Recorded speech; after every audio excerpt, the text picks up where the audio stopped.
Hello students, today I am going to teach you some important objectives. Class 10th का निर्देशांक ज्यामिति का ये ऑब्जेक्टिव होगा। ये त्रिभुज से रिलेटेड क्वेश्चन है। ये एग्ज़ाम में इस टाइप के क्वेश्चंस आते हैं। ये दो क्वेश्चन मैं बताऊंगा।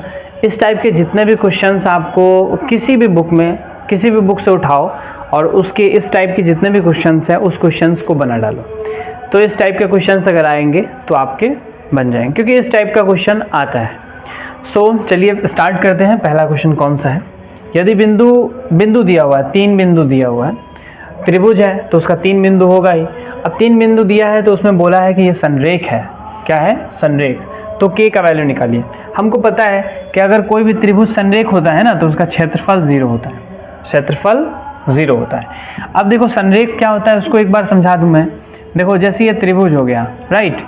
अब इस त्रिभुज को क्या करना है, ये त्रिभुज जो है ना आपका, ये जो पॉइंट है, इस पॉइंट को खींचकर अगर मैं इस लाइन पे लेकर आ जाऊंगा ना तो ये क्या हो जाएगा, ये संरेख हो जाएगा। मतलब ये लाइन, ये वाला पॉइंट, ये वाला पॉइंट और ये वाला पॉइंट तीनों एक ही लाइन पे अगर आ गया ना तो इसको हम लोग बोलते हैं संरेख। और जब ये संरेख हो गया, एक लाइन पे आ गया, तो इसका क्षेत्रफल क्या हो जाएगा, 0 हो जाएगा। क्योंकि ये एक लाइन है सिर्फ, तो लाइन का क्षेत्रफल क्या होगा, 0। तो इसलिए डायरेक्ट ये क्षेत्रफल क्या हो जाता है, 0 होता है जब संरेख होता है तब। अब चले देखें त्रिभुज का। अब हम जल्दी से, जैसे ऑब्जेक्टिव है तो थोड़ा जल्दी बनाना पड़ेगा। तो जल्दी बनाने के लिए सबसे पहले आप देखो पॉइंट्स जो होंगे ना, उस पॉइंट्स को लिख देना। और पॉइंट्स को लिखने के बाद क्या करना मैं बताता हूँ अभी। देखो ये x1 होता है, ये y1 होता है, ये x2 होता है, ये y2 होता है, ये x3 होता है और ये y3 होता है। समझ के बात को। अब देखें त्रिभुज का क्षेत्रफल कैसे निकालेंगे। तो एक चीज़ समझ लो, सबसे पहले यहाँ पर ये देखो 1 के बाद आएगा 2 के बाद आएगा 3, ठीक है, ये वाला देख लो। उसके बाद सबसे पहले हम लोग क्या लिख देते हैं, त्रिभुज का क्षेत्रफल क्या होता है, 1/2। याद नहीं है, इसको देख लो, डायरेक्ट याद हो जाएगा एक बार में। ये x1 लिखेंगे, फिर उसके बाद यहाँ पे प्लस में x2 लिखेंगे, फिर प्लस में x3 लिखेंगे, ठीक है। और उसके बाद क्या करेंगे, y1 minus y1, y1 minus y1, y1 minus y1 ऐसे लिख देंगे, ठीक है। अब उसके बाद क्या है, 1 के बाद क्या आता है 2 के बाद क्या आता है 3।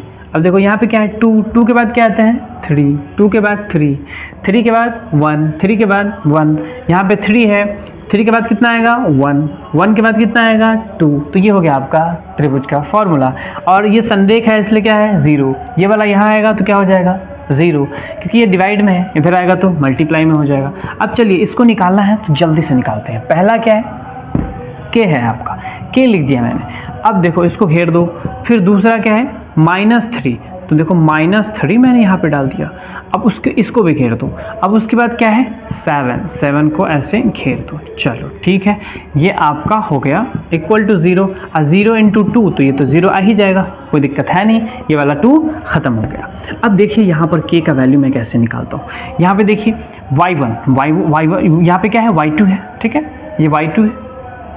तो यहाँ देखिए y2 है, तो सबसे पहले y2 कौन सा है, देखिए -4, और y3 क्या है -5। तो माइनस माइनस क्या हो जाएगा, प्लस हो जाएगा, ठीक है। यहाँ पर क्या है, यहाँ पर -3 है, तो यहाँ पर क्या है y3 है, y3 का वैल्यू कितना है, वैल्यू है आपका -5।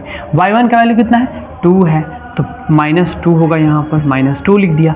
फिर उसके बाद y1 का वैल्यू कितना है 2 है, फिर y2 का वैल्यू कितना है, y2 का वैल्यू -4 है, तो माइनस माइनस कितना हो जाएगा, +4 हो जाएगा, ठीक है। अब देखिए यहाँ पर हम लोग क्या करते हैं, देखिए ये +5 है, ये कितना है माइनस में, तो 5 से 4 जाएगा, कितना बचेगा 1।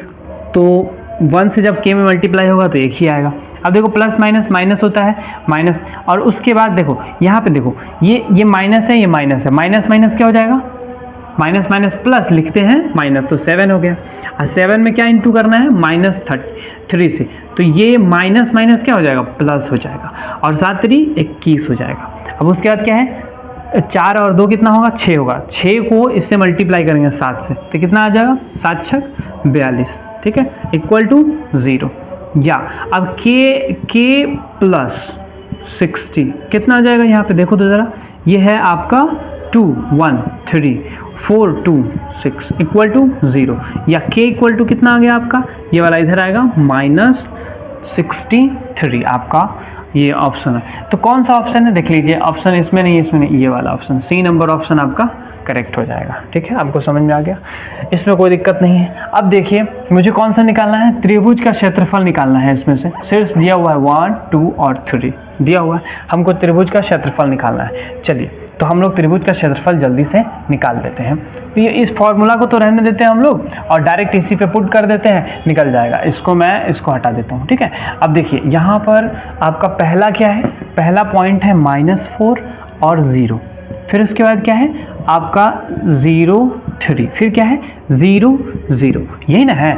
उसके बाद देखो x1 ये हो जाएगा y1, ये होगा x2, ये होगा y2, ये हो जाएगा x3 और ये हो जाएगा y3, कोई दिक्कत नहीं है। अब देखिए ये फॉर्मूला तो आपको पता ही है, मैंने सिखा दिया है। तो ये हो गया x1, ये पूरा फॉर्मूला तो आपको पता ही है, आप बना ही लोगे। ठीक है, अब चलो मैं इसको पुट करता हूँ। 1/2 तो लिखना ही पड़ेगा क्योंकि ये संरेख नहीं है तो 0 इक्वल टू में नहीं होगा। ठीक है ना, सीधा त्रिभुज का क्षेत्रफल निकालने को बोला है। यहाँ पे x1 का वैल्यू पहले डाल दो, -4 हो जाएगा, इसको ऐसे घेर दो। फिर 2 में क्या है 0 है, ठीक है। फिर 3 में क्या है 0 है, x ये जो यहाँ पर है आपका x, ये क्या है x और x3 है ना। तो यहाँ पर जो आपका पहला है यहाँ लिख दिया, फिर यहाँ लिख दिया, फिर ये वाला यहाँ लिख दिया, x1 का वैल्यू, x2 का वैल्यू और x3 का वैल्यू यहाँ पे ऐसे हमने कर दिया। चलो देखो अब यहाँ पर बात को समझो आप। सबसे पहला काम देखो, ये वाला 0 से मल्टीप्लाई करना है, इसको भी 0 से मल्टीप्लाई होगा, ये वाला 0 से मल्टीप्लाई होगा, 0 से मल्टीप्लाई होगा। 0 से किसी भी चीज़ को मल्टीप्लाई करेंगे तो क्या हो जाएगा 0 हो जाएगा, यहाँ भी 0 हो जाएगा, तो 0 + 0 0 ही रह जाएगा।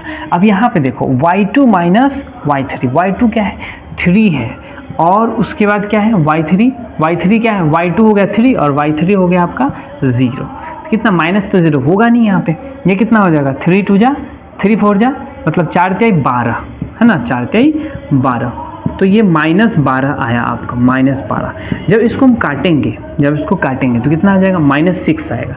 अब देखिए -6 तो आया, लेकिन क्षेत्रफल को क्या करते हैं ना कि हम लोग लेते हैं किस चीज़ में, प्लस में। तो यहाँ पे 6 कौन सा है, सी नंबर ऑप्शन है, तो करेक्ट आपका हो जाएगा सी नंबर। ठीक है ना। देखो इसमें कोई भी प्रॉब्लम हो तो आप कमेंट बॉक्स में कमेंट करो, मुझसे पूछो। ठीक है, तो इस टाइप का जितना भी क्वेश्चन, किसी भी बुक को खोलो उसमें इस टाइप की जो भी ऑब्जेक्टिव्स है, क्वेश्चन बैंक में देख लो या एमबीडी में, किसी में भी देखो और उसको कंप्लीट कर लो।